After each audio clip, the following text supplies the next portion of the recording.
wabarakatuh. Perkenalkan, saya Sahara Muslimah dengan NIM 245211014. Hari ini saya akan menjelaskan tentang pengerjaan tugas teknologi bioproses perancangan reaktor.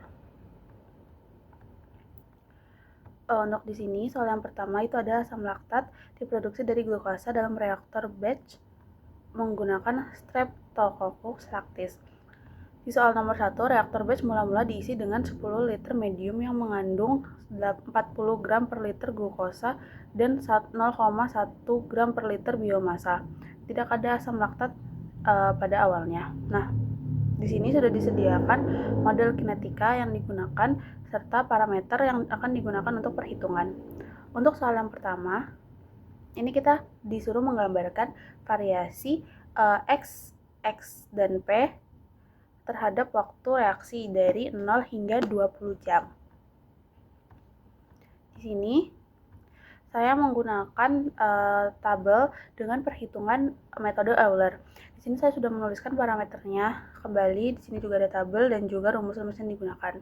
Untuk yang pertama, kita menentukan waktu jam mula-mulanya yaitu 0 jam ke 0. Nah, selanjutnya ini ada biomasa yang dari soal tadi itu adalah 0,1. Nah, pada jam ke-0, reaktor baru dimulai dengan S substratnya sebanyak 40 gram per liter dan biomasa X-nya sebanyak 0,1 gram per liter. Kondisi ini menunjukkan nilai laju awalnya. Untuk yang pertama, ini produknya masih 0 karena sel belum menghasilkan apa-apa. Terus selanjutnya kita menghitung laju pertumbuhan sel terlebih dahulu yaitu Rx.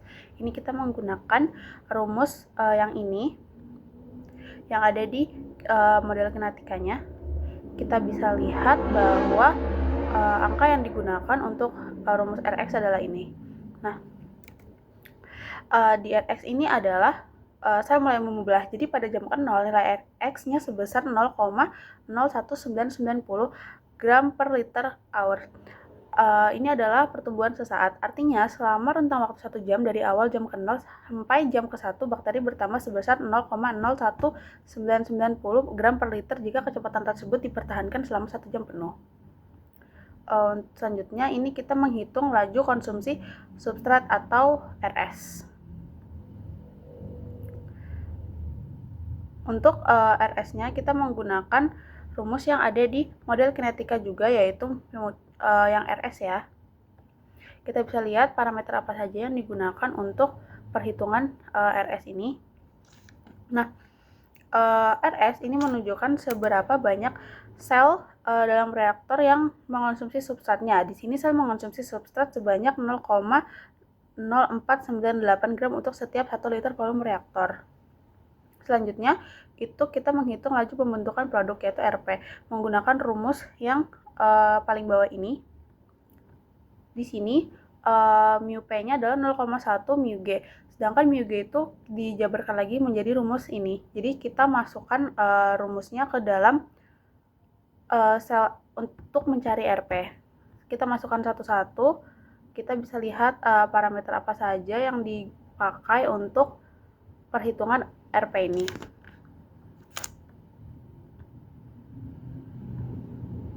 Ini parameter yang digunakan untuk perhitungan RP. Nah, nilai RP itu adalah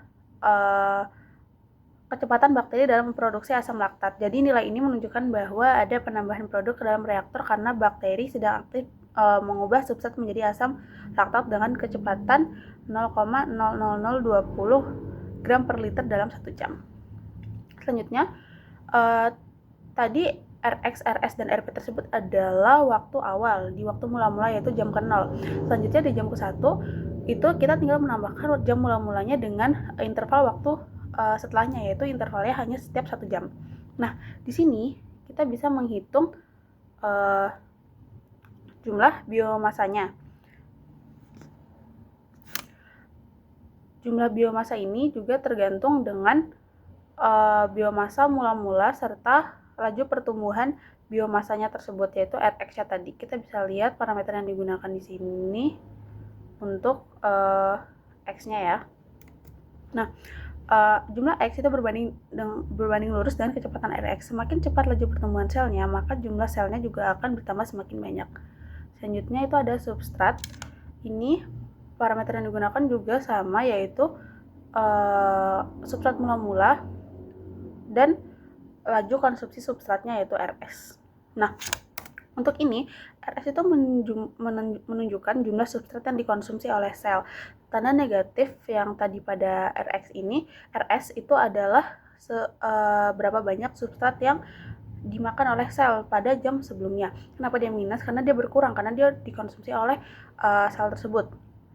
Semakin banyak substrat yang dikonsumsi, maka jumlah substrat yang ada di sini itu akan berkurang juga, semakin banyak yang berkurang juga. Selanjutnya itu ada produk P-nya, itu sama seperti X dan S, dia menggunakan parameter produk mula-mula dan juga laju pembentukan produk. Produk di sini itu menunjukkan jumlah produk yang dihasilkan oleh sel. Di sini produknya itu positif karena dia menunjukkan seberapa banyak produk yang bertambah karena dihasilkan oleh sel. Semakin banyak produk yang dihasilkan, maka jumlah produk di sini juga akan semakin bertambah. Jika kita udah melakukan perhitungan, ini rumusnya sama seperti awal tadi untuk mencari Rx, Rs, Rp, dan lalu mencari waktu interval selanjutnya, biomasa, substrat, dan juga produk. Maka kita akan mengulang perhitungan ini sampai jam ke-20, karena di soal diminta sebanyak sampai jam ke-20. Lalu untuk pertanyaannya kita disuruh membuat variasi XS dan P terhadap T.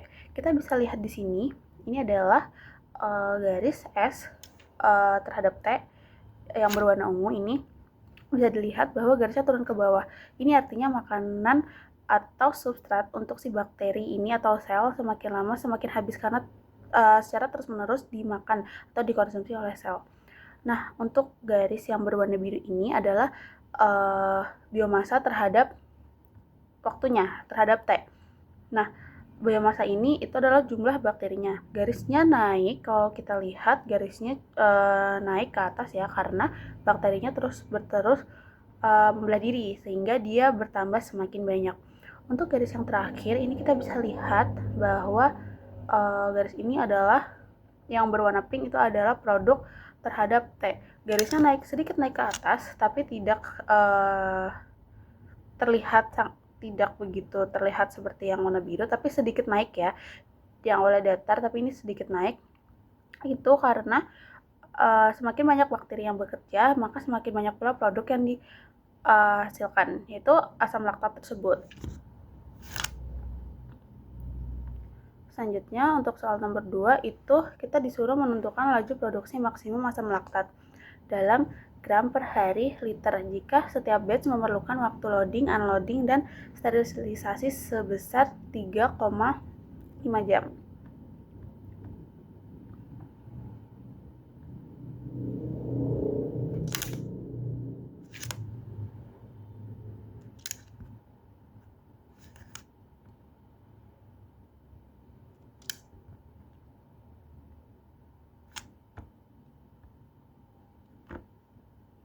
Di sini bisa kita lihat bahwa sebenarnya rumus yang kita gunakan adalah P akhir dikurangi P awal, lalu dibagi tes akhir siklus dijumlah dengan T downtime-nya.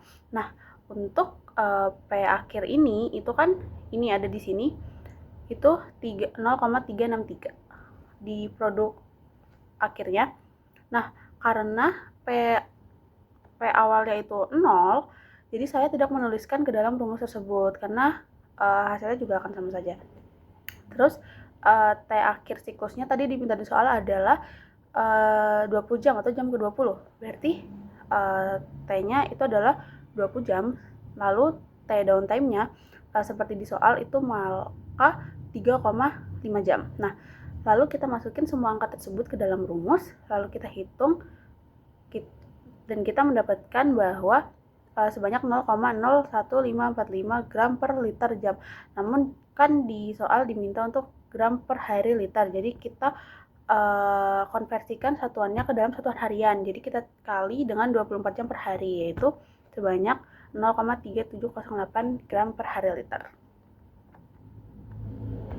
Oke, untuk selanjutnya kita lanjut ke nomor 2. Pertanyaan nomor 2 yaitu hitung konsentrasi S, X, dan P pada waktu jam ke-0, 3, 6, 9, dan juga 12 menggunakan metode numerik. Contohnya range kuta orde 4 dengan interval waktu 0,05 jam.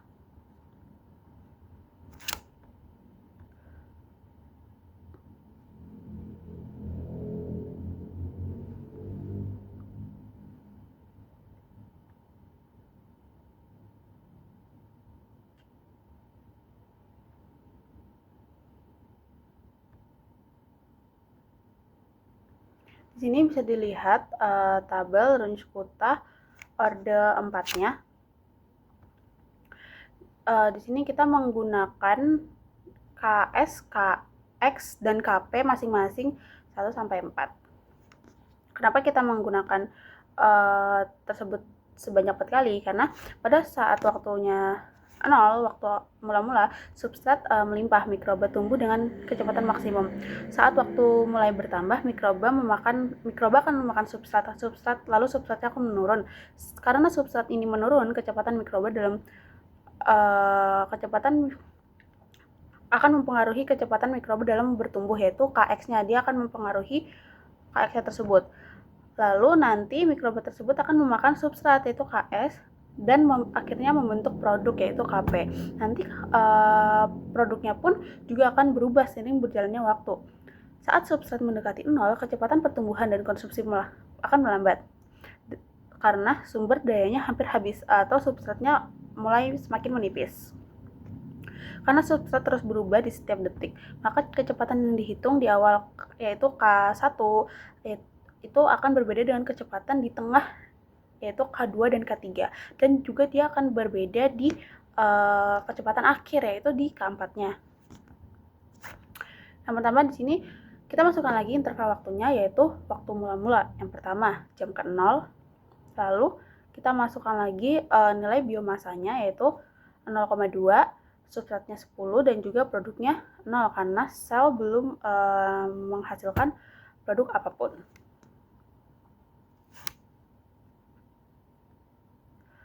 Di sini kita menghitung, yang pertama kita menghitung Kx1 terlebih dahulu. Kx1 di sini juga sudah ada parameter model kinetika dan juga initial condition-nya ya. Untuk Kx1 kita menggunakan rumus yang ini, rumus Rx, sama seperti yang di sebelah tadi. Kita bisa lihat parameter apa saja yang digunakan ini untuk menghitung Kx1. Selanjutnya kita menghitung Kx2. Nah, di sini Kx2 itu dia parameter yang digunakan itu berhubungan dengan Kx1. Ini rumusnya yang digunakan kita bisa lihat dari sini dulu ya. D11, J17, dan juga 0,05 per 2. Kenapa dia 0,05 per 2? Karena kan kita mau menghitung dia di pertengahan, sehingga intervalnya tadi itu kita bagi 2 karena setiap detik itu dia akan berubah ya laju kecepatannya. Lalu ini kita rumus ini kita tuh memprediksi makanan mikroba di tengah waktunya tadi. Lalu mengapa ini dikalikan dengan mu max dan juga Ks-nya?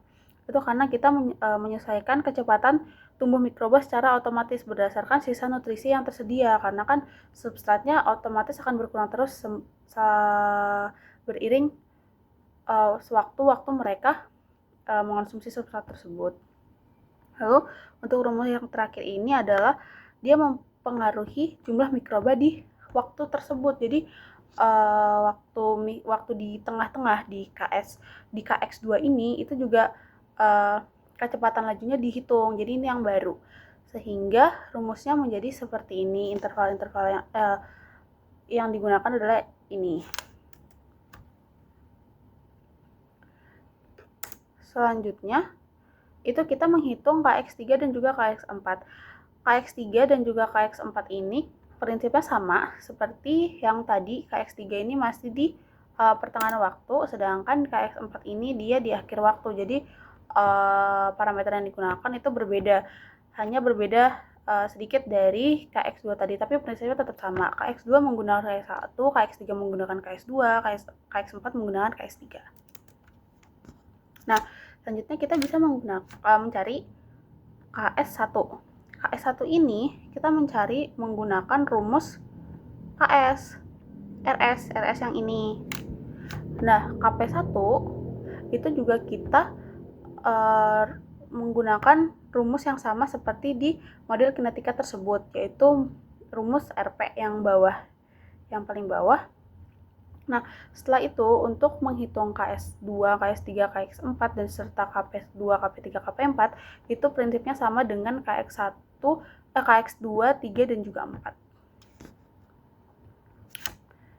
Nah, selanjutnya kita ini untuk waktunya sama seperti tadi, kita menambahkan waktu awal dengan jumlah interval waktunya. Untuk yang ini, sebelahnya kita menghitung biomasanya atau X-nya.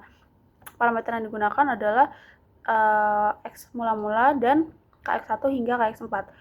Jumlah X-nya ini adalah X yang ini itu adalah jumlah sel saat ini di jam sebelumnya. Nah, sementara KX1 sama KX4 ini adalah prediksi kecepatan pertumbuhan yang nantinya akan dirata-ratakan untuk menentukan seberapa banyak tambahan sel yang akan membuat jumlah biomasa ini itu akan bertambah seiring waktunya, karena laju pertumbuhannya juga akan semakin cepat. Selanjutnya, untuk menghitung substrat di waktu selanjutnya, itu kita menggunakan parameter substrat mula-mula dan juga laju konsumsi substrat dari KX1 hingga KX4. Substrat ini adalah sisa nutrisi yang dimiliki setelah dikonsumsi oleh sel di waktu sebelumnya. Sementara KX1 hingga 4 ini adalah prediksi kecepatan yang pengurangan nutrisi yang rata-rata untuk menentukan berapa banyak total substrat yang hilang dan harus dikurangi dari nilai S yang saat ini untuk waktu berikutnya. Selanjutnya ini ada menghitung produk di jam berikutnya. Nah, untuk di produk ini itu sama seperti X dan juga S. Parameter yang digunakan adalah produk mula-mula yaitu 0 dan juga KP1 hingga KP4. Nah, untuk P ini adalah jumlah produk yang sudah ada, sedangkan KP1 hingga 4 ini adalah pembentukan produk yang dihitung di berbagai titik waktu untuk menentukan seberapa banyak tambahan produk yang diberikan dari sel tersebut, karena setiap berjalannya waktu selama interval jam tersebut itu kecepatannya akan berbeda tiap detiknya. Untuk pertanyaannya tadi yang ditanya adalah jumlah konsentrasi X, S, dan P pada jam ke-0, 3, 6, 9, dan juga 12. Untuk jam ke-0 ini dia biomasanya, substrat, dan juga produknya seperti ini yang tertera di layar adalah 0 untuk waktunya, dan biomasanya adalah 0,2, substratnya 10, dan produknya adalah 0. Ini karena dia produk awal.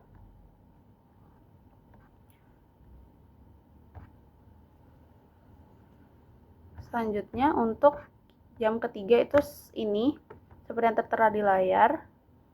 Lalu untuk yang ke-6 adalah ini. Ke-9 adalah ini. Dan yang terakhir di jam ke-12 adalah sebanyak ini.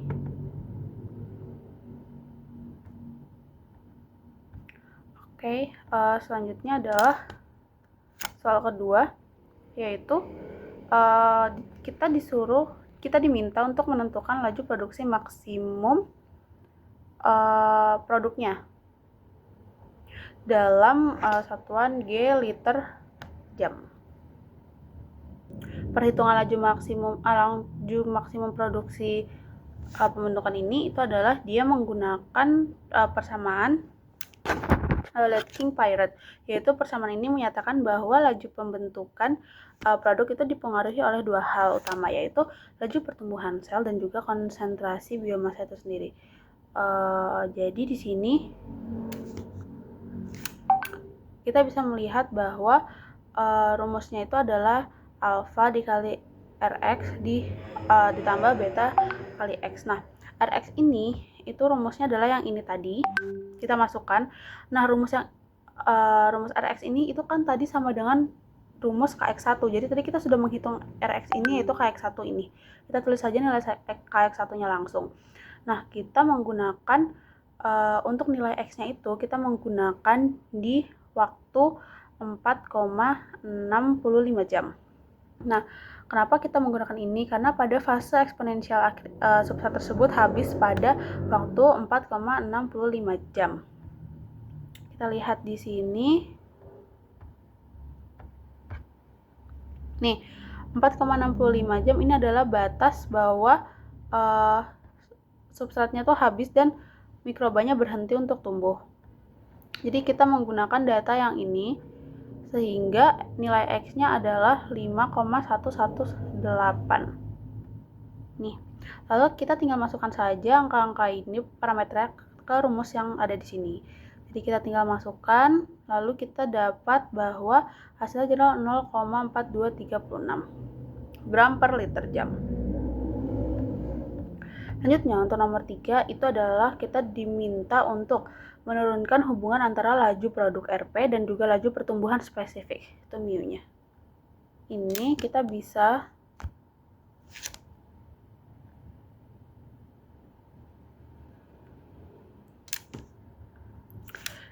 juga bisa menghitung dengan persamaan King Pirate dasar. Ini tuh persamaan satunya itu tadi yaitu laju pembentukan produk. Itu hasil dari penjumlahan kontribusi pertumbuhan sel dan kontribusi pemeliharaan selnya. Sedangkan yang persamaan 2 ini adalah persamaan laju pertumbuhan sel. Ini adalah sama dengan laju pertumbuhan totalnya. Setelah itu, kedua persamaan ini disubstitusikan. Persamaan 2 disubstitusikan ke persamaan satunya, jadinya seperti ini. Nah, untuk mu-nya ini tadi kan sama dengan mu max per kali Ks plus S ya. Jadinya jika kita sudah masukkan ke dalam persamaan ini, jadinya seperti ini. Kita bisa mengeluarkan X-nya dengan cara menjadikan seperti ini, atau kita juga bisa mengubah bentuknya menjadi, kita menghilangkan X-nya. Jadi X awal itu di RP yang awal, setelah dia disubstitusikan, dia bisa langsung dibagi X-nya, sehingga cuma tersisa alfa dikali mu per beta. Nah,